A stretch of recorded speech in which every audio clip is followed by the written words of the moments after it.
நெட்டன்யாகுவின் பிரதமர் பதவிக்கு ஏற்பட்டிருக்கக்கூடிய சிக்கலும் அமைக்கப்பட போகும் புதிய கூட்டணியும் சிதைக்கப்பட போகும் நெட்டன்யாகுவின் அரசியல் கனவுகளும் அரசியல் வாழ்க்கையும் தெற்கு லெபனான் பிரதேசத்திலே நடைபெற்று வரக்கூடிய உச்ச மோதல்களும் தெற்கு லெபனான் பிரதேசத்திலிருந்து அவசரமாக மீண்டும் வெளியேறும் லெபனானிய மக்களும் ஹிஸ்புல்லா இராணுவத்திற்கு ஆதரவாக இஸ்ரேலி ஆக்கிரமிப்புக்கு எதிராக மீண்டும் தாக்குதல்களை ஆரம்பிப்பதற்கு தயாராகும் ஈரானிய இராணுவத்தினரும் ஐக்கிய அரபு அமீரகத்தில் களமிறக்கப்பட்டிருக்கக்கூடிய அயன்டோம் அமைப்புகளும் இஸ்ரேலி ஆக்கிரமிப்பு சிப்பாய்களும் அதிகாரிகளும் இவற்றை வேட்டையாடுவதற்கு தயாராகும் ஈரானிய இராணுவத்தினரும் மாலியின் களத்திலே விரிவடைந்திருக்கக்கூடிய மோதல்களும் மாலியின் இராணுவமும் ரஷ்ய படைகளும் ஒருங்கிணைந்து மேற்கொண்டு வரக்கூடிய தரமான காய் நகர்த்தல்களும் தாக்குதல் திட்டங்களும். இது ஈரான் அப்டேட்டின் 116வது காணொளியாகும். இன்று மதியம் வெளியிட்ட காணொளியை பார்வையிடாதவர்கள் தயவு செய்து கீழே இருக்கக்கூடிய லிங்கினை பயன்படுத்தி பார்வையிடுங்கள். மேலும் காணொளிகளை தொடர்ச்சியாக பார்வையிட்டு கருத்துக்களை பதிவிட்டு வரக்கூடிய அனைத்து உறவுகளுக்கும் நன்றிகளை தெரிவித்துக் கொள்கின்றேன். அத்தோடு நேற்றிரவு வெளியிட்ட காணொளியில் மேற்கு ஆப்பிரிக்க நாடான மாலியிலே நடைபெற்று வரக்கூடிய மோதல்கள் தொடர்பாக பல முக்கியமான தகவல்களை வெளியிட்டிருந்தேன். அமெரிக்க மற்றும் ஐரோப்பிய ஏகாதிபத்தியத்திற்கு எதிராக கூட்டணிகளை அமைத்து பல வேலை திட்டங்களை சிறப்பாக மேற்கொண்டு வரக்கூடிய நாடுகளான மாலி, புர்கினா ஃபாசோ மற்றும் நைஜரை சிதைப்பதற்காக அமெரிக்கா மற்றும் ஐரோப்பிய நாடுகள் பல சூழ்ச்சி திட்டங்களை மேற்கொண்டிருந்தன. இதன் ஒரு கட்டமாகவே தற்போது மாலியிற்குள் மோதல்கள் விரிவடைந்துள்ளன. நேற்று காலையில் மாலியின் இராணுவத்திற்கு எதிராக மாலியின் தலைநகரத்தை கைப்பற்றுவதற்காக ஒட்டுமொத்த மாலியையும் கைப்பற்றுவதற்காக ஜேனிம் பயங்கரவாதிகளும் FLN பயங்கரவாதிகளும் ஒன்றிணைந்து தரைவழி தாக்குதல்களை ஆரம்பித்திருந்தார்கள். குறித்த வரைபடத்தில் இலக்கம் ஒன்றினால் குறிப்பிடப்பட்டிருக்கக்கூடிய பிரதேசம் மாலியினுடைய வடக்கு பிரதேசம். இதிலே மிக முக்கியமாக கிடால் என்கின்ற நகரம் காணப்படுகின்றது. மாலி இராணுவத்தினதும் ரஷ்யாவினுடைய இராணுவ தளங்களும் கிடால் பிரதேசத்தில் காணப்படுகின்றன. நேற்று காலையில் அம்புக்குறியினால் காண்பிக்கப்பட்டிருக்கக்கூடிய பிரதேசம் வழியாகவே இந்த பயங்கரவாதிகள் தரைவழி தாக்குதலை ஆரம்பித்தார்கள். அதே போன்று இலக்கம் 2 குறிப்பிடப்பட்டிருக்கக்கூடிய பிரதேசம் மாலியின் தலைநகரான பமாகோ பிரதேசமாகும். மாலியின் தலைநகரத்தை கைப்பற்றும் நோக்கத்தோடும் குறித்த பகுதியில் இருந்தும் தரைவழி தாக்குதல்களை பயங்கரவாதிகள் ஆரம்பித்திருந்தார்கள். நேற்றிரவு வரை இரு தரப்பினருக்கும் இடையில் உச்ச மோதல்கள் இடம்பெற்றிருந்தன. மாலியினுடைய பாதுகாப்பு அமைச்சரையும் சில முக்கியமான இராணுவ தலைமை அதிகாரிகளையும் இந்த பயங்கரவாதிகள் படுகொலை செய்திருந்தார்கள். மேலும் மாலியின் வடக்கு பிரதேசமான கிடால் பகுதியையும் கைப்பற்றிக் கொண்டார்கள். அதே நேரம் தலைநகரான பமாகோ பிரதேசத்தினை பயங்கரவாதிகளினால் கைப்பற்ற முடியவில்லை. மாலியின் இராணுவத்தினரும் ரஷ்ய வான்படையினரும் ஒன்றிணைந்து குறித்த பகுதியிலே இருக்கக்கூடிய பயங்கரவாதிகளுக்கு எதிராக உச்ச தாக்குதல்களை மேற்கொண்டிருந்தார்கள். இதனால் மாலியினுடைய பிரதேசத்தினை பயங்கரவாதிகளினால் கைப்பற்ற முடியவில்லை. மேலும் குறித்த பயங்கரவாதிகளுக்கு எதிராக கிட்டத்தட்ட 100க்கும் அதிகமான தாக்குதல்களை ரஷ்யாவும் மாலியின் இராணுவத்தினரும் மேற்கொண்டிருந்தார்கள். மேலும் இந்த பயங்கரவாதிகளை தடுத்து நிறுத்துவதற்கான எல்லா விதமான தாக்குதல்களையும் மாலியின் இராணுவம் மேற்கொண்டிருந்தது. புர்கினா ஃபாசோவினுடைய தலைவர் இப்ராஹிம் ட்ரோரே அவர்களும் பல இராணுவ தலைமை அதிகாரிகளையும் அவசரமாக மாலியிற்கு அனுப்பி வைத்திருந்தார். இந்த ஒத்துழைப்புகளுக்கு அமைவாக மாலியினுடைய தலைநகரம் பாதுகாக்கப்பட்டது. அதே நேரம் மாலியின் வடக்கு பிரதேசமான கிடால் பிரதேசத்தினை பயங்கரவாதிகள் முழுமையாக கைப்பற்றிக் கொண்டார்கள். மேலும் கிடால் பிரதேசத்தில் இருக்கக்கூடிய முக்கியமான இராணுவ தளங்களையும் சுற்றி வளைத்தார்கள். ரஷ்யாவுக்கு சொந்தமான மிக முக்கியமான இராணுவ தளமும் சுற்றி வளைக்கப்பட்டது. இதைத் தொடர்ந்து ஜேனிம் பயங்கரவாதிகளும் FLN பயங்கரவாதிகளும் ரஷ்யாவோடு ஒப்பந்தத்தை மேற்கொள்வதற்காக அழைப்பு விடுத்திருந்தார்கள். நாங்கள் உங்களுடைய இராணுவ தளங்களை முழுமையாக முற்றுகையிட்டு விட்டோம். நீங்கள் கிடால் பிரதேசத்திலே வான்வழி தாக்குதல்களை நிறுத்தினால் உங்களுடைய சிப்பாய்களையும் அதிகாரிகளையும் பாதுகாப்பாக வெளியேறுவதற்கான உதவிகளை நாங்கள் மேற்கொள்வோம். இல்லாவிட்டால் நாங்கள் உங்களுடைய இராணுவ தளத்தை முழுமையாக தரைமட்டமாக்கி அதிகாரிகளையும் வீரர்களையும் முழுமையாக அழித்து விடுவோம் என குறித்த பயங்கரவாதிகள் அறிக்கைகளை வெளியிட்டிருந்தார்கள். இதைத் தொடர்ந்து ரஷ்ய தரப்பினர் சில பேச்சுவார்த்தைகளை மறைமுகமாக மேற்கொண்டிருந்தார்கள். மேலும் இந்த பேச்சுவார்த்தைகளின் விளைவாக கிடால் பிரதேசத்தில் இருக்கக்கூடிய ரஷ்ய பாதுகாப்பு படையினரும் அதிகாரிகளும் பாதுகாப்பாக குறித்த பிரதேசத்திலிருந்து வெளியேற்றப்பட்டார்கள். அதே நேரம் இந்த பயங்கரவாதிகள் குறித்த இராணுவ கட்டளை தளத்தில் இருக்கக்கூடிய மாலியின் இராணுவ வீரர்களை விடுவிப்பதற்கு மறுத்துவிட்டார்கள். இதைத் தொடர்ந்து எதுவும் செய்ய முடியாத நிலைமைக்கு தள்ளப்பட்ட மாலியினுடைய 50க்கும் அதிகமான வீரர்கள் இந்த பயங்கரவாதிகளிடம் சரணடைந்தார்கள். மேலும் இவர்களை குறித்த பயங்கரவாதிகள் முழுமையாக சுட்டுக் கொலை செய்து விட்டதாக தெரிவிக்கப்படுகின்றது. எனவே தற்போது குறித்த வரைபடத்தில் சிவப்பு நிற வளையத்தினால் காண்பிக்கப்பட்டிருக்கக்கூடிய கிடால் பிரதேசமும் அதனை அண்டிய பிரதேசங்களும் தற்போது குறித்த பயங்கரவாதிகளின் கட்டுப்பாட்டுக்குள் கொண்டு வரப்பட்டுள்ளன. மேலும் குறித்த பிரதேசங்களில் இருந்து ரஷ்ய படையினர் வெளியேறிவிட்டார்கள். அதே நேரம் தற்போது குறித்த பிரதேசத்தினை கிடால் பிரதேசத்தினை மீட்டெடுப்பதற்காக மாலியின் இராணுவத்தினரும் ரஷ்ய படைகளும் ஒன்றிணைந்து தரைவழி தாக்குதல்களையும் ஆரம்பித்திருப்பதாக தெரிவிக்கப்படுகின்றது. அத்தோடு மாலியிலே ஏற்பட்டிருக்கக்கூடிய இந்த மோதல்கள் புர்கினா ஃபாசோ மற்றும் நைஜரை நோக்கியும் விரிவடையப் போகின்றன. பிரான்சின் இஸ்ரேலினுடைய தலைமையில் இந்த 3 நாடுகளையும் சிதைப்பதற்கான மறைமுகமான வேலை திட்டங்கள் மேற்கொள்ளப்பட்டு வருவதாக ஆப்பிரிக்க ஆய்வாளர்கள் நேரடியான கருத்துக்களையும் வெளியிட்டுள்ளார்கள். இருப்பினும் தற்போது ரஷ்ய படைகள் இந்த பயங்கரவாதிகளை முழுமையாக அளிக்கும் நோக்கத்தோடு மாலின் இராணுவத்தோடு ஒன்றிணைந்து உச்சக்கட்ட வான்வழி தாக்குதல்களையும் மேற்கொண்டு வருகின்றார்கள். ரஷ்யா மேற்கொண்டு வரக்கூடிய வான்வழி தாக்குதல்கள் தொடர்பான காணொளிகளை டெலிகிராம் சேனலில் பதிவிட்டுள்ளேன். மேலும் இந்த பயங்கரவாதிகளை முழுமையாக அளிப்பதன் மூலமாகவே மாலி மற்றும் ஏனைய மேற்கு ஆப்பிரிக்க நாடுகளையும் முழுமையாக பாதுகாக்க முடியும். அத்தோடு மாலியிலே ஆரம்பிக்கப்பட்டிருக்கக்கூடிய இந்த போரானது சூடானிய களத்தோடும் சோமாலியாவினுடைய களத்தோடும் ஒன்றிணைக்கப்பட போகின்றன. சுருக்கமாக குறிப்பிடுவதாக இருந்தால் இன்னும் சில வாரங்களுக்குள் அல்லது சில மாதங்களுக்குள் மத்திய வட மற்றும் மேற்கு ஆப்பிரிக்கா முழுவதும் மிகப்பெரிய போர்க்களமாக மாறப்போகின்றன. இதனை நோக்கித்தான் இந்த நகர்வுகள் அனைத்தும் சென்று கொண்டிருக்கின்றன. அடுத்து இன்று மாலை நெட்டன்யாஹூ விசேட போர் அமைச்சரவை கூட்டம் ஒன்றை நடத்தியிருந்தார். ஹிஸ்புல்லாஹ் இராணுவத்திற்கு எதிரான அடுத்த கட்ட உச்ச தாக்குதல்களை மேற்கொள்ளுமாறு நெட்டன்யாஹூ உத்தரவிட்டதை தொடர்ந்து லெபனானிலே அடுத்த கட்ட தாக்குதல்களை மேற்கொள்வது தொடர்பாகவும் ஈரானுக்கு எதிரான அடுத்த கட்ட தாக்குதல்களை ஆரம்பிப்பது தொடர்பாகவும் அவசரமாக கலந்துரையாடல்களை மேற்கொள்வதற்காகவே இந்த போர் அமைச்சரவை கூட்டம் ஆரம்பிக்கப்பட்டுள்ளது. மேலும் இந்த போர் அமைச்சரவை கூட்டத்திற்கு பின்பு நெட்டன்யாஹூ ஊடகங்களிடம் இவ்வாறு தெரிவித்தார். ஹிஸ்புல்லாஹ் இராணுவத்தினர் யுத்த நிறுத்தத்தை மீறி வருகின்றார்கள். யுத்த நிறுத்தத்தை மீறி ஏவுகணை தாக்குதல்களையும் தரைவழி தாக்குதல்களையும் மேற்கொள்கின்றார்கள். இஸ்ரேலிய இராணுவத்திற்கு எதிராக தாக்குதல்களை மேற்கொள்கின்றார்கள். லெபனானுக்கும் இஸ்ரேலுக்கும் இடையிலான இயல்பாக்கத்தை தடுத்து நிறுத்தும் நோக்கத்தோடு ஹிஸ்புல்லாஹ் இவ்வாறு செயற்படுகின்றது. மேலும் நாங்கள் அமைதியாக இருக்க போவதில்லை. இஸ்ரேலினுடைய பாதுகாப்பு, எங்களுடைய மக்களுடைய பாதுகாப்பு, இராணுவத்தினுடைய பாதுகாப்பு, சமூகங்களுடைய பாதுகாப்பு எங்களுக்கு மிக முக்கியமானதாகும். மேலும் தற்போது நாங்கள் அமெரிக்காவோடும் லெபனானிய அரசாங்கத்தோடும் ஒப்புக்கொள்ளப்பட்டிருக்கக்கூடிய விதிகளுக்கு அமைவாக தீவிரமாக செயற்பட போகின்றோம். இதற்கு அர்த்தம் ஹிஸ்புல்லாவின் தாக்குதல்களுக்கு பதிலடிகளை வழங்குவது மாத்திரமல்ல,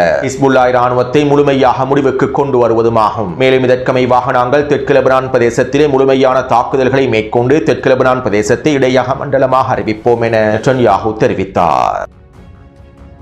நெட்டன்யாஹுவின் இந்த அறிவிப்புகளை தொடர்ந்து இஸ்ரேலிய ஆக்கிரமிப்பு ராணுவம் தெற்கு லெபனான் பிரதேசம் முழுவதும் துண்டு பிரசுரங்களை வீச ஆரம்பித்தது. மஞ்சள் எல்லை பிரதேசமாக அறிவிக்கப்பட்டிருக்கக்கூடிய பகுதிகளில் இருந்து லெபனானிய மக்கள் முழுமையாக வெளியேறிவிட வேண்டும் என்றும் மஞ்சள் எல்லை பிரதேசத்தினை அமைப்பதற்கும் இடையக மண்டலமாக மாற்றுவதற்குமான தாக்குதல்களை நாங்கள் ஆரம்பிக்கப் போகின்றோம் என்றும் குறித்த மஞ்சள் எல்லை பகுதியில் இருக்கக்கூடிய அனைத்து வீடுகளையும் நாங்கள் தரைமட்டமாக்கப் போகின்றோம் என்றும் இஸ்ரேலிய ஆக்கிரமிப்பு ராணுவம் அறிவித்தது. மேலும் லிச்சானி நதி வரையில் இருக்கக்கூடிய அனைத்து குடியிருப்பு பிரதேசங்களில் இருந்தும் லெபனானிய மக்கள் முழுமையாக வெளியேற வேண்டும் என்கின்ற அறிக்கைகளையும் வெளியிட்டிருந்தது.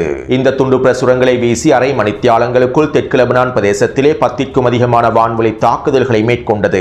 இந்த தாக்குதலை தொடர்ந்து தெற்கு லெபனான் மக்கள் மீண்டும் வடக்கை நோக்கி இடம்பெயர ஆரம்பித்தார்கள். லிச்சானி நதிக்கு வடக்கே இருக்கக்கூடிய மக்களும் அவசரமாக இடம்பெயர ஆரம்பித்தார்கள். இதனால் தற்போது மிகப்பெரிய பதற்ற நிலைமை ஏற்பட்டுள்ளது. கிட்டத்தட்ட 6 லட்சத்திற்கும் அதிகமான மக்கள் தற்போது அவசரமாக லெபனானினுடைய வடக்கு பிரதேசத்தை நோக்கி நகர்ந்து வருகின்றார்கள். லெபனானிய மக்களை வெளியேற்ற வேண்டும் என்பதற்காக இஸ்ரேலிய ஆக்கிரமிப்பு தெற்கு லெபனான் பிரதேசங்களில் உச்ச வான்வழி தாக்குதல்களையும் மேற்கொண்டு வருகின்றது. ஹிஸ்புல்லாஹ் இராணுவத்தினர் யுத்த நிறுத்தத்தை மீறவில்லை. இஸ்ரேலிய ஆக்கிரமிப்பே வளமை போன்று யுத்த நிறுத்தத்தை மீறி தாக்குதல்களை மேற்கொண்டது. மேலும் இவ்வாறு முன்பை போன்று இந்த யுத்த நிறுத்த மீறல்களை பார்த்துக் கொண்டு சும்மா இருக்க போவதில்லை. இதற்கான பதிலடிகளை வழங்குவோம் என்று ஹிஸ்புல்லாஹ் இராணுவத்தினரும் பதிலடி தாக்குதல்களை வழங்கியிருந்தார்கள். மேலும் இந்த பதிலடி தாக்குதல்களையே தற்போது நெட்டன்யாஹூ யுத்த நிறுத்த மீறல் என அறிவித்துள்ளார். மேலும் இது லெபனானிய அரசாங்கத்திற்கும் நன்றாகவே தெரியும். இருப்பினும் இதுவரைக்கும் லெபனானிய அரசாங்கம் வாய் திறந்து எந்தவிதமான அறிக்கைகளையும் வெளியிடவில்லை. இஸ்ரேலிய ஆக்கிரமிப்போடு இயல்பாக்கத்தை ஏற்படுத்துவதற்காக நேரடி பேச்சுவார்த்தைகளை மேற்கொண்டிருக்கக்கூடிய லெபனானிய அரசாங்கம் இஸ்ரேலிய ஆக்கிரமிப்பின் இந்த வான்வழி தாக்குதல்கள் தொடர்பாக எந்தவிதமான கருத்துக்களையும் வெளியிடவில்லை. மேலும் இது லெபனானிய அரசாங்கம் இஸ்ரேலிய ஆக்கிரமிப்புக்கு முழுமையான அனுமதியை வழங்கியிருக்கின்றது என்பதனையும் உறுதி செய்கின்றது. அத்தோடு இஸ்ரேலிய ஆக்கிரமிப்புக்கு பதிலடி வழங்கும் நோக்கத்தோடு ஹிஸ்புல்லாஹ் இராணுவத்தினர் டசன் கணக்கான ட்ரோன் தாக்குதல்களையும் ஏவுகணை தாக்குதல்களையும் கவசதிர்ப்பு ஏவுகணை தாக்குதல்களையும் மேற்கொண்டிருந்தார்கள். இதற்கமைவாக தெற்கு லெபனானின் தைபே பிரதேசத்திற்கு அருகாமையில் கூடியிருந்த இஸ்ரேலிய ஆக்கிரமிப்பினுடைய 25க்கும் அதிகமான சிப்பாய்களை அதிகாரிகளை இலக்கு வைத்து கிட்டத்தட்ட 4 ட்ரோன் தாக்குதல்கள் மேற்கொள்ளப்பட்டுள்ளன. இந்த ட்ரோன் தாக்குதலிலே இஸ்ரேலிய ஆக்கிரமிப்பு சிப்பாய்கள் கொல்லப்பட்டும் படுகாயங்களுக்கும் உள்ளாக்கப்பட்டுள்ளார்கள். கிட்டத்தட்ட 5க்கும் அதிகமான ஹெலிகாப்டர்கள் குறித்த பகுதியில் களமிறக்கப்பட்டு அவர்களை அள்ளிச் சென்றுள்ளன. இஸ்ரேலிய ஆக்கிரமிப்பின் ரம்பம் வைத்தியசாலை நிரம்பி வழிவதாகவும் இஸ்ரேலிய ஆக்கிரமிப்பு வைத்தியசாலை வட்டாரங்கள் செய்திகளை வெளியிட்டிருந்தன. மேலும் இந்த தாக்குதலிலே 10 இஸ்ரேலிய ஆக்கிரமிப்பு சிப்பாய்கள் படுகாயமடைந்திருப்பதாக இஸ்ரேலிய ஆக்கிரமிப்பு ஊடகங்கள் தெரிவித்துள்ளன. இருப்பினும் குறித்த தாக்குதலினால் ஏற்பட்டிருக்கக்கூடிய இழப்புகள் மிகப்பெரியதாகும். அத்தோடு இந்த தாக்குதல்களை தொடர்ந்து தெற்கு பிரதேசத்திலே நிலை கொண்டிருக்கக்கூடிய இஸ்ரேலிய ஆக்கிரமிப்பு சிப்பாய்களை சுற்றி வளைத்து ரத்வான் படைப்பிரிவினர் டசன் கணக்கான கவச எதிர்ப்பு ஏவுகணை தாக்குதல்களை மேற்கொண்டுள்ளார்கள். இந்த தாக்குதலிலே 3 ஜீப் வண்டிகள் குறிவைக்கப்பட்டிருப்பதாகவும் ஒரு மெர்காவா போர்த்தாங்கி வாகனம் அளிக்கப்பட்டிருப்பதாகவும் தெரிவிக்கப்படுகின்றது. மேலும் இந்த தாக்குதலிலும் பல இஸ்ரேலிய ஆக்கிரமிப்பு சிப்பாய்கள் கொல்லப்பட்டும் படுகாயங்களுக்கும் உள்ளாக்கப்பட்டுள்ளார்கள். எனவே தற்போது தெற்கு லெபனான் பிரதேசத்திலே இரு தரப்பினருக்கும் இடையில் உச்ச மோதல்கள் மேற்கொள்ளப்பட்டு வருகின்றன. அத்தோடு இஸ்ரேலிய ஆக்கிரமிப்பு தெற்கு லெபனான் பிரதேசத்திலே வான்வழி தாக்குதல்களையும் அதிகரித்துள்ளது. அதிகளவான காப்பெட் குண்டுகளை பயன்படுத்தி மஞ்சள் எல்லை பிரதேசத்தினை முழுமையாக தரைமட்டமாக்குவதற்கான தாக்குதல்களை மேற்கொள்கின்றது. இதனால் தற்போது ஹிஸ்புல்லா ராணுவத்திற்கு ஆதரவாக ஈரான் இஸ்ரேலிய ஆக்கிரமிப்புக்கு எதிராக தாக்குதல்களை மேற்கொள்வதற்கு திட்டமிட்டு வருவதாகவும் தகவல்கள் வெளியாகியுள்ளன. லெபனான் மீது இஸ்ரேலிய ஆக்கிரமிப்பு மேற்கொண்ட தாக்குதல்களுக்கு பதிலடி வழங்கும் நோக்கத்தோடு ஈரானிய தலைமைகள் இஸ்ரேலிய ஆக்கிரமிப்புக்கு எதிரான பதிலடி தாக்குதல்களை மேற்கொள்வதற்கு திட்டமிட்டிருந்தார்கள். மேலும் பாகிஸ்தானிய மத்தியஸ்தர்கள் இதனை தடுத்து நிறுத்தி இருந்தார்கள். இறுதியில் ஈரான் வழங்கிய அழுத்தத்திற்கு அமைவாக யுத்த நிறுத்தம் என்று அறிவிக்கப்பட்டது.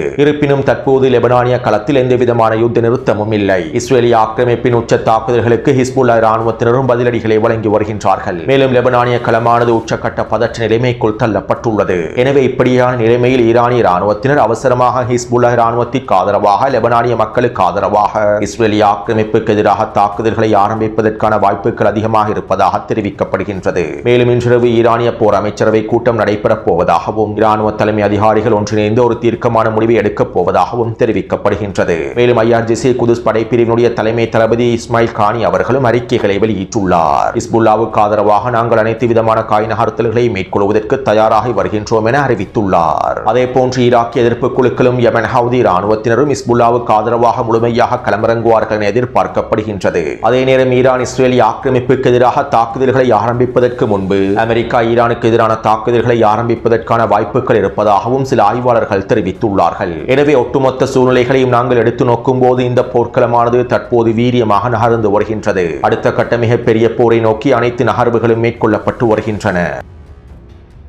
அடுத்து ஈரானுக்கு எதிரான போரின் போது இஸ்ரேலிய ஆக்கிரமிப்பு ஐக்கிய அரபு அமீரகத்தினை பாதுகாப்பதற்காக ஐண்டோம் அமைப்புகளையும் இஸ்ரேலிய ஆக்கிரமிப்பு அதிகாரிகளையும் சிப்பாய்களையும் ஐக்கிய அரபு அமீரகத்தில் களமிறக்கி இருப்பதாக தற்போது உறுதிப்படுத்தப்பட்ட செய்திகள் வெளியாகியுள்ளன. இஸ்ரேலிய ஆக்கிரமிப்பினுடைய ஐண்டோம் அமைப்புகள் அமெரிக்காவோடு மாத்திரமே பகிரப்பட்டுள்ளன. முதல் முறையாக தற்போது இஸ்ரேலிய ஆக்கிரமிப்பு ஐண்டோம் அமைப்புகளை ஐக்கிய அரபு அமீரகத்திற்கு வழங்கியுள்ளது. போரினுடைய 2வது வாரத்திலேயே ஐக்கிய அரபு அமீரகத்திற்கு தேவையான ஐண்டோம் அமைப்புகளையும் இஸ்ரேலிய ஆக்கிரமிப்பு அதிகாரிகளையும் களமிறக்கி இருப்பதாக தெரிவிக்கப்படுகின்றது. அத்தோடு இவை அனைத்தும் மிகவும் ரகசியமான முறையிலேயே ஐக்கிய அரபு அமீரகத்தில் களமிறக்கப்பட்டுள்ளன. அமெரிக்க இராணுவ தளங்களில் களமிறக்கப்படாமல் ஐக்கிய அரபு அமீரகத்தினுடைய இராணுவ தளங்களிலேயே களமிறக்கப்பட்டுள்ளன. அமெரிக்க இராணுவ தளங்களில் களமிறக்கப்பட்டிருந்தால் ஈரானிய தரப்பினர் அவற்றை இலக்கு வைத்து தாக்குதல்களை மேற்கொண்டிருப்பார்கள். இதனாலேயே ஐக்கிய அரபு அமீரகத்தினுடைய இராணுவ தளங்களிலும் மிகவும் பாதுகாப்பான பிரதேசங்களிலும் ஐண்டோம் அமைப்புகள் களமிறக்கப்பட்டு ஈரானினுடைய ஏவுகணை தாக்குதல்களை ட்ரோன் தாக்குதல்களை முறியடிப்பதற்கான வேலை திட்டங்கள் மேற்கொள்ளப்பட்டிருந்ததாக தெரிவிக்கப்படுகின்றது. மேலும் இவற்றை உறுதிப்படுத்தக்கூடிய தகவல்களை தற்போது அமெரிக்க ஊடகங்களே வெளியிட்டுள்ளன. மேலும் இந்த தகவல்களுக்கு அமைவாக கிட்டத்தட்ட 500 தொடக்கம் 800 வரையிலான இஸ்ரேலிய ஆக்கிரமிப்பு அதிகாரிகளும் சிப்பாய்களும் ஐக்கிய அரபு அமீரகத்தில் களமிறக்கப்பட்டிருக்கலாம் என தெரிவிக்கப்படுகின்றது. அத்தோடு இந்த ஐண்டோம் அமைப்புகளை ஏற்கனவே பலஸ்தீனிய போராளிகளும் ஹிஸ்புல்லா இராணுவத்தினரும் பேப்பர் டோம்களாக மாற்றிவிட்டார்கள். இன்னும் ஒரு விதத்தில் குறிப்பிடுவதாக இருந்தால் இஸ்ரேலிய ஆக்கிரமிப்பை பாதுகாக்க முடியாத ஐண்டோம் அமைப்புகளையே தற்போது இஸ்ரேலிய ஆக்கிரமிப்பு ஐக்கிய அரபு அமீரகத்திற்கு வழங்கியுள்ளது. ஆனால் இங்கு நாங்கள் கவனிக்க வேண்டிய மிக முக்கியமான விடயம் என்னவென்றால் ஐக்கிய அரபு அமீரகத்திற்கும் இஸ்ரேலிய ஆக்கிரமிப்புக்கும் இடையிலான இராணுவ தொடர்புகள் எவ்வளவு தூரம் சென்றுள்ளது என்பதுதான். மேலும் இது அடுத்த கட்ட போரிலே ஐக்கிய அரபு அமீரகத்திற்கு எதிரான தாக்குதல்களை விரிவுபடுத்துவதற்கு ஈரானுக்கு ஒரு சிறந்த வாய்ப்பாகவும் மாறியுள்ளது. இஸ்ரேலிய ஆக்கிரமிப்பின் ஐண்டோம் அமைப்புகளையும் இஸ்ரேலிய ஆக்கிரமிப்பு சிப்பாய்களையும் மறைத்து வைத்திருக்கக்கூடிய ஐக்கிய அரபு அமீரகத்தினுடைய இராணுவ தளங்களை இலக்கு வைத்தும் ஐக்கிய அரபு அமீரகத்தின் மிக முக்கியமான தளங்களை இலக்கு வைத்தும் தாக்குதல்களை மேற்கொள்வதற்கான வாய்ப்பை ஈரானுக்கு வழங்கியுள்ளது. அடுத்து துரோகி அர்துகானினுடைய வெளியுறவுத்துறை அமைச்சர் ஹக்கன் ஃபிதான் அமெரிக்கர்களுக்கு தொலைபேசி அழைப்பை ஏற்படுத்தி ஈரானுக்கும் அமெரிக்காவுக்கும் இடையிலான பேச்சுவார்த்தைகளின் அடுத்த கட்டம் தொடர்பான கலந்துரையாடல்களை மேற்கொண்டுள்ளார்கள். இதன்போது டொனால்ட் ட்ரம்பினுடைய நிர்வாகம் ஈரானை பேச்சுவார்த்தை மேசையில் அமர்த்துவதற்காக துருக்கியின் உதவியை நாடி இருப்பதாகவும் துருக்கியை பயன்படுத்தி சில காய் நகர்த்தல்களை மேற்கொள்வதற்கு திட்டமிட்டிருப்பதாகவும் தகவல்கள் வெளியாகியுள்ளன. பாகிஸ்தானிலே பேச்சுவார்த்தைகள் முழுமையாக தோல்வியடைந்திருப்பதனால் அடுத்த கட்டமாக துருக்கியில் பேச்சுவார்த்தைகளை மேற்கொள்வதற்கு திட்டமிட்டு வருவதாகவும் தெரிவிக்கப்படுகின்றது. அத்தோடு ஈரானின் வெளியுறவுத்துறை அமைச்சர் அப்பாஸ் அரக்சி அவர்கள் ஓமானில் களமிறங்கியிருந்தார். ஓமானிய அதிபரையும் ஓமானிய வெளியுறவுத்துறை அமைச்சரையும் சந்தித்து விசேட கலந்துரையாடல்களை மேற்கொண்டிருந்தார். மேலும் இதற்கு பிறகு தற்போது ஈரானினுடைய வெளியுறவுத்துறை அமைச்சர் பாகிஸ்தானின் நூர்கான் விமான கட்டளை தளத்தில் களமிறங்கியுள்ளார். மேலும் அங்கிருந்து ரஷ்யாவுக்கு விஜயம் செய்ய போவதாகவும் தெரிவிக்கப்படுகின்றது. அடுத்து நெட்டன்யாஹு மீது சுமத்தப்பட்டிருக்கக்கூடிய ஊழல் வழக்குகளிலிருந்து நெட்டன்யாஹு விடுவிக்கப்பட வேண்டும் என்றும் இஸ்ரேலினுடைய ஜனாதிபதி நெட்டன்யாஹுவுக்கு பொது மன்னிப்பை வழங்க வேண்டும் என்றும் டொனால்ட் ட்ரம்ப் தொடர்ச்சியான அழுத்தங்களை வழங்கி வந்தார். இருப்பினும் இஸ்ரேலிய ஜனாதிபதி இதற்கான அனுமதியை வழங்கவில்லை. மேலும் நெட்டன்யாஹுவுக்கான பொது மன்னிப்பை நான் வழங்கப் போவதில்லை, இஸ்ரேலினுடைய அரசியலமைப்பு சட்டங்களை மீறி நான் செயற்பட போவதில்லை என இஸ்ரேலிய ஜனாதிபதி அறிவித்துள்ளார். இப்படியான நிலைமையில் இன்று மாலை இஸ்ரேலிய ஆக்கிரமிப்பின் அரசியல் களத்தில் பல மாற்றங்களும் பல திருப்பங்களும் ஏற்பட்டிருந்தன. அதாவது இந்த வருடம் அக்டோபர் மாதம் இஸ்ரேலிய ஆக்கிரமிப்பில் பாராளுமன்ற நெசட் சபைக்கான தேர்தல் நடைபெற வேண்டும். மேலும் இஸ்ரேலிய ஆக்கிரமிப்பின் அரசியல் களத்தில் ஏற்பட்டிருக்கக்கூடிய சிக்கல்கள் காரணமாக இந்த தேர்தலை வருகின்ற மே மாதம் அல்லது ஜூன் மாதத்தில் நடத்துவதற்கான பேச்சுவார்த்தைகள் மேற்கொள்ளப்பட்டிருந்தன. வருகின்ற மே மாதம் நடைபெற போகும் வரவு செலவு திட்டத்தில் நெட்டன்யாஹுவின் கூட்டணி தோல்வியடைந்தால் இன்னும் 2 மாதங்களில் பாராளுமன்ற தேர்தல் நடைபெறும். எனவே இப்படியான நிலைமையில் தற்போது இஸ்ரேலிய ஆக்கிரமிப்பின் முன்னாள் வலதுசாரி பிரதமரான நஃப்தலி பென்னட் புதிய கூட்டமைப்பை உருவாக்கியுள்ளார். கடந்த ஒரு வாரமாக முன்னாள் பிரதமர் நஃப்தலி பென்னட்டும் இஸ்ரேலிய ஆக்கிரமிப்பின் எதிர்க்கட்சியாகவும் இடதுசாரி தலைவராகவும் இருக்கக்கூடிய யாயர் லாபிடுக்கும் இடையிலே ரகசியமான கலந்துரையாடல்கள் நடைபெற்றுள்ளன.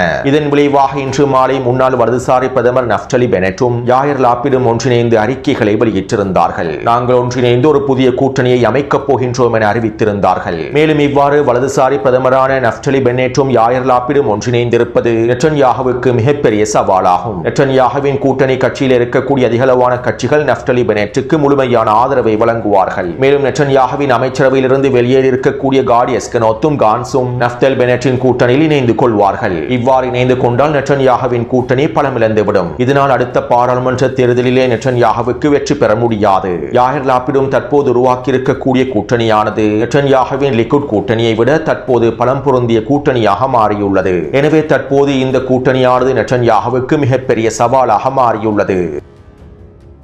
மேலும் இந்த கூட்டணி பலமடைந்தால் வருகின்ற வரவு செலவு திட்டமும் தோற்கடிக்கப்பட்டுவிடும். இதைத் தொடர்ந்து இன்னும் 2 மாதங்களுக்குள்ளே தேர்தல் நடத்த வேண்டிய கட்டாயம் நெட்டன்யாஹுவுக்கு ஏற்பட்டுவிடும். இன்னும் 8 வருடங்களுக்கு அல்லது 12 வருடங்களுக்கு இஸ்ரேலிய ஆக்கிரமிப்பின் பிரதமர் பதவியில் இருக்க வேண்டும் என்பதே நெட்டன்யாஹுவின் கனவாகும். இருப்பினும் தற்போது நெட்டன்யாஹுவை பிரதமர் பதவியிலிருந்து வெளியேற்றுவதற்கும் நெட்டன்யாஹுவின் கூட்டணியை சிதைப்பதற்கும் தற்போது இஸ்ரேலிய ஆக்கிரமிப்பில் புதிய கூட்டணி உருவாக்கப்பட்டுள்ளது. அத்தோடு உருவாக்கப்பட போகும் புதிய கூட்டணிக்கும் நெட்டன்யாஹுவுக்கும் இடையில் எந்தவிதமான வித்தியாசமும் இல்லை. அனைவரும் ஒரே குட்டையில் உரிய மட்டைகள் தான். அனைவரும் ஆக்கிரமிப்பு நிலத்திடர்கள் தான். மேலும் நெட்டன்யாஹு பதவியிலிருந்து விலக்கப்படுவதனாலோ புதிய கூட்டணி இஸ்ரேலிய ஆக்கிரமிப்பில் ஆட்சி அமைப்பதனாலோ பலஸ்தீனிய மக்களுக்கான எந்தவிதமான நன்மைகளும் கிடைக்கப் போவதில்லை. இருப்பினும் தற்போது இஸ்ரேலிய ஆக்கிரமிப்பின் அரசியல் களத்தில் ஏற்பட்டிருக்கக்கூடிய இந்த பெருவெடிப்புகள் நிலைமைகள் பதற்ற நிலைமைகள் ஒரு மிகப்பெரிய போருக்கான உந்து சக்தியை வழங்கியுள்ளது. அதாவது நெட்டன்யாஹுவுக்கு சவாலாக இருக்கக்கூடிய கூட்டணியை சிதைக்க வேண்டுமாக இருந்தால், தேர்தலை பிற்படுத்த வேண்டுமாக இருந்தால் நெட்டன்யாஹுவிடம் இருக்கக்கூடிய ஒரே ஒரு ஆயுதம் போரை தொடருவதுதான். மிகப்பெரிய போரை ஆரம்பிப்பதன் மூலமாக தேர்தலை பிற்படுத்த முடியும். எனவே தற்போது இஸ்ரேலிய ஆக்கிரமிப்பில் ஏற்பட்டிருக்கக்கூடிய அரசியல் பதற்றங்கள் இந்த போரினுடைய விரிவாக்கத்திற்கே மிகப்பெரிய தாக்கத்தை ஏற்படுத்த போகின்றது. மேலும் இஸ்ரேலிய ஆக்கிரமிப்பின் அழிவானது நெட்டன்யாஹுவின் தலைமையில் தான் நடைபெற வேண்டும் என்று எழுதியிருந்தால் அதனை யாராலும் மாற்ற முடியாது. எனவே இந்த காணொளி தொடர்பான கருத்துக்களை பதிவிடுங்கள். தொடர்ந்தும் என்னுடன் இணைந்திருங்கள். நன்றி, வணக்கம்.